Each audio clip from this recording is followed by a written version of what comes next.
നമസ്കാരം. Raf talks ഫുട്ബോളിലേക്ക് ഏവർക്കും സ്വാഗതം. ഇന്നലെ യുവേഫ യൂറോപ്പ ലീഗിൽ നടന്ന മത്സരത്തിൽ വിജയം നേടാൻ ഇംഗ്ലീഷ് വമ്പന്മാരായ മാഞ്ചസ്റ്റർ യുണൈറ്റഡിന് സാധിച്ചിട്ടുണ്ട്. 2-നെതിരെ 3 ഗോളുകൾക്കാണ് ബോഡോമിനെ അവർ പരാജയപ്പെടുത്തിയിട്ടുള്ളത്. മത്സരത്തിൻ്റെ തുടക്കത്തിൽ തന്നെ ഗർണാച്ചോയിലൂടെ മാഞ്ചസ്റ്റർ യുണൈറ്റഡ് ലീഡ് നേടിയിരുന്നു. എന്നാൽ പിന്നീട് 2 ഗോളുകൾ തിരിച്ചടിച്ചുകൊണ്ട് എതിരാളികൾ യുണൈറ്റഡിനെ ഞെട്ടിക്കുകയായിരുന്നു. പക്ഷേ ഹോയ്ലുണ്ട് പിന്നീട് നേടിയ ഇരട്ട ഗോളുകൾ ഈ മത്സരത്തിൽ മാഞ്ചസ്റ്റർ യുണൈറ്റഡിന് വിജയം സമ്മാനിക്കുകയായിരുന്നു. ഓൾഡ് ട്രഫോർഡിൽ നടന്ന മത്സരത്തിലാണ് ഇപ്പോൾ യുണൈറ്റഡ് വിജയം സ്വന്തമാക്കിയിട്ടുള്ളത്. പുതിയ പരിശീലകനായ റൂബൻ അമോറിമിന് കീഴിൽ ആദ്യത്തെ വിജയം കരസ്ഥമാക്കാനും ഇപ്പോൾ മാഞ്ചസ്റ്റർ യുണൈറ്റഡിന് കഴിഞ്ഞിട്ടുണ്ട്.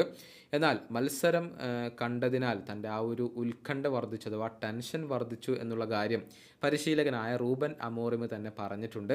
മത്സരശേഷം അദ്ദേഹം പറഞ്ഞ വാക്കുകൾ ഇങ്ങനെയാണ്: ഞങ്ങൾ മത്സരത്തിൽ തുടക്കത്തിൽ നല്ല അവസരങ്ങൾ ഉണ്ടാക്കിയിരുന്നു, മികച്ചൊരു തുടക്കം ഉണ്ടാക്കിയിരുന്നു.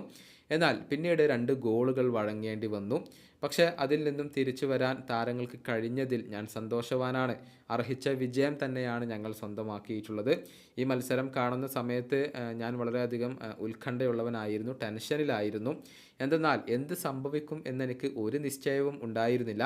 ടീമിൻ്റെ പ്രകടനം അത് തികച്ചും അപ്രവചനീയമായിരുന്നു. എനിക്ക് എൻ്റെ താരങ്ങളെ ശരിക്കും മനസ്സിലാക്കാൻ കഴിഞ്ഞിട്ടില്ല, കൂടുതൽ വർക്ക് ചെയ്യാൻ സമയം ലഭിച്ചിട്ടില്ല. അതുകൊണ്ട് തന്നെ എനിക്ക് വളരെയധികം ആശങ്കയുണ്ടായിരുന്നു. മത്സരം എങ്ങനെ പോകും എന്നുള്ള കാര്യത്തിൽ ഒരു എത്തും പിടിയും ഉണ്ടായിരുന്നില്ല. ഇതാണ് മാഞ്ചസ്റ്റർ യുണൈറ്റഡിൻ്റെ പരിശീലകൻ ഇപ്പോൾ പറഞ്ഞിട്ടുള്ളത്. അതായത് ടീമിനോടൊപ്പം വർക്ക് ചെയ്യാൻ ഇനിയും ഒരുപാട് സമയം തനിക്ക് ആവശ്യമുണ്ട് എന്നാണ് റൂബൻ അമോറിം വ്യക്തമാക്കിയിട്ടുള്ളത്.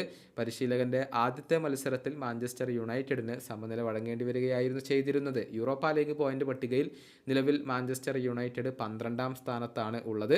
5 മത്സരങ്ങളിൽ നിന്ന് 2 വിജയങ്ങളാണ് അവർ സ്വന്തമാക്കിയിട്ടുള്ളത്. ഈ വീഡിയോയുടെ അവസാനിപ്പിക്കുന്നു. ഫുട്ബോൾ ലോകത്തെ കൂടുതൽ വിശേഷങ്ങളുമായി റാഫ് ടോക്സ് കൊണ്ടുമെത്താം.